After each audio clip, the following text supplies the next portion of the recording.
Nesse vídeo vamos falar sobre os últimos capítulos de 2 Samuel, capítulos 23 e 24. E o capítulo 23, do versículo 1 a 7, dá vontade de ler aqui, mas aí vai tomar tempo, você já leu, com certeza. Se não leu, leia agora. É maravilhoso, são as últimas palavras de Davi, homem de Deus, homem que foi exaltado. Ele fala sobre a visão do reino messiânico, milenar, quando um justo governar sobre os homens, será como amanhã, logo depois da chuva, com céu azul, paz. Ele fala sobre a aliança eterna que Deus fez na casa dele, e ele fala do inferno, que os ímpios serão lançados no inferno. As últimas palavras de Davi são tremendas. Você deve reler, se for o caso, capítulo 23, de 1 a 7. Maravilhoso. Depois fala sobre os valentes de Davi. Eu queria chamar sua atenção para o seguinte: os valentes de Davi eram igualzinho, tinham a mesma atitude de Jonatas, quando ele foi sozinho com o escudeiro contra os filisteus, e de Davi, que foi contra Golias. Eles não fizeram a vitória, foi Deus que fez a vitória, mas eles, pela sua coragem, iniciativa, valentia de ir lá numa situação louca, difícil, impossível, eles abriram o caminho para Deus dar livramento para Israel. Você vai notar isso em dois versículos aqui no 23, no versículo 10 fala que naquele dia o Senhor operou um grande livramento pela mão de Eleazar, que foi defender Israel, e a mão dele ficou pegar na espada e matou um monte de gente, ele sozinho, os outros vieram só pegar o despojo.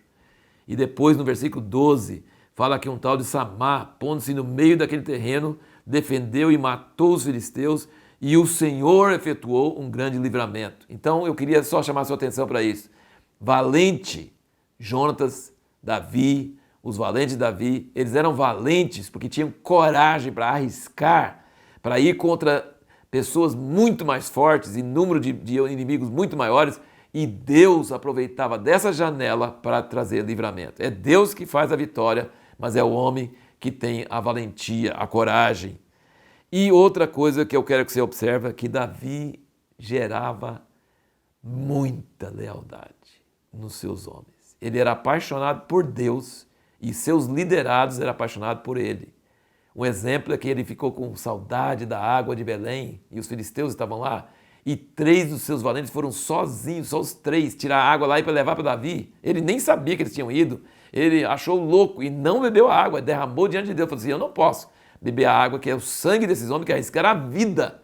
Então você vê como os valentes de Davi tinham esse amor por ele, esse desejo de satisfazer as suas vontades, e como Davi respeitava Deus, respeitava eles. É muito bonito, muito legal isso.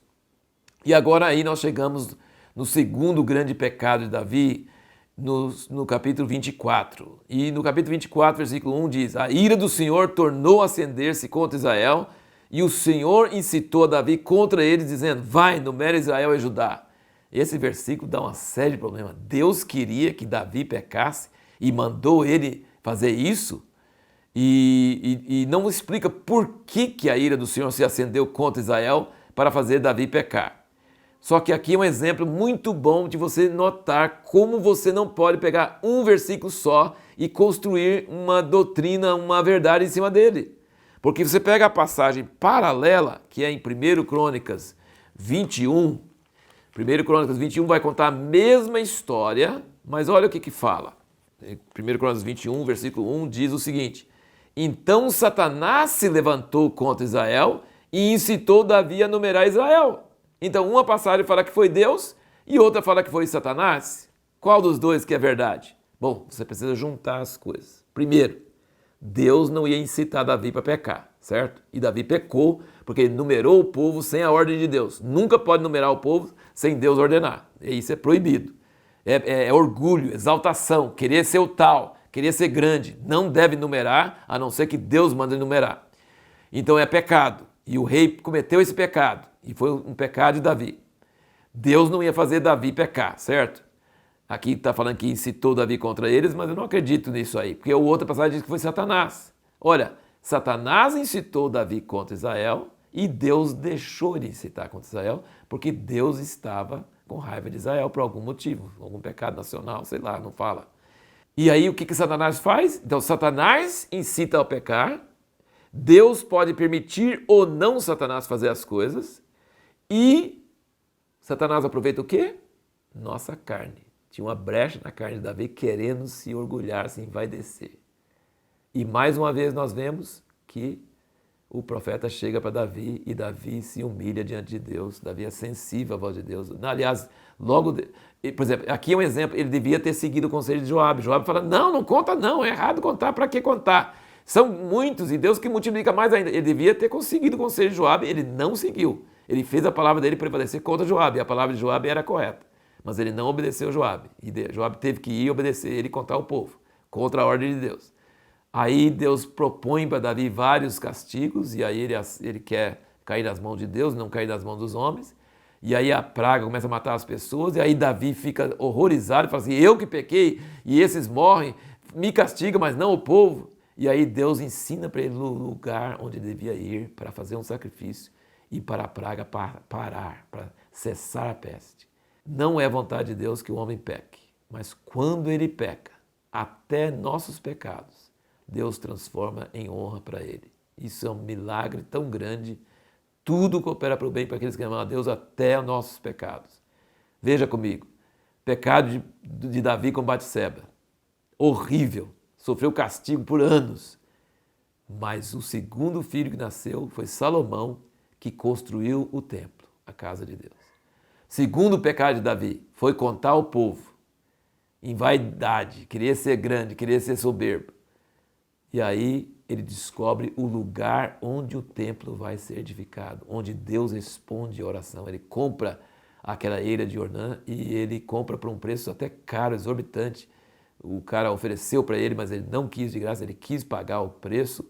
E ali descobriu que Deus respondia a oração e ali foi o lugar sagrado, o lugar do templo, onde o templo seria construído. Então Deus aproveita os dois pecados de Davi para tornar em coisas boas. Deus não quer que peque, mas se pecar, ele é tão maravilhoso que ele consegue transformar em coisas boas. Eu acho que isso cria um pouco de problema na mente das pessoas. Talvez crie um pouco de problema na sua mente. Como diz Paulo, vamos pecar para que Deus faça isso? Não, isso é horrível. O pecado é horrível, abominável. Mas eu comparo assim, um grande artista está pintando um quadro lindo, entra um moleque e joga tinta preta no quadro. Aparentemente estraga horas e horas de trabalho. Mas o artista é tão bom que ele pega aqueles manchas de tinta e desenha ao redor deles e faz com que o quadro seja mais maravilhoso do que era antes.